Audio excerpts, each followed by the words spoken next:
Bilang mga pulis, dapat nga ba nating mahalin,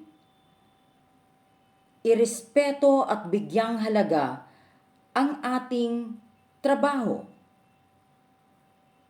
Hello there, I'm Doc Mon Moreno. Pag-usapan po natin ngayon ang kahalagahan ng pagrespeto at pagmahal natin sa ating propesyon.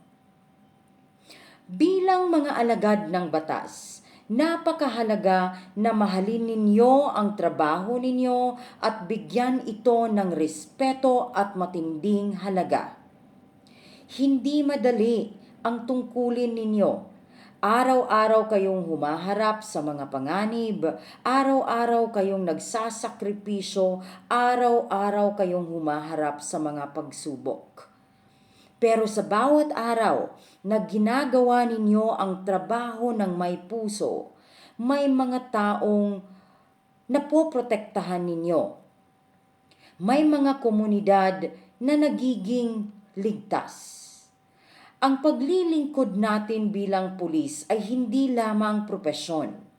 Ito ay misyon. At kapag minahal natin ang misyon na ito, lumalakas ang ating loob. Tumitibay ang ating dedikasyon at nagiging mas makahulugan ang bawat araw at bawat serbisyo natin. Kaya saludo po kami sa lahat ng mga alagad ng batas, sa lahat ng ating mga kapulisan.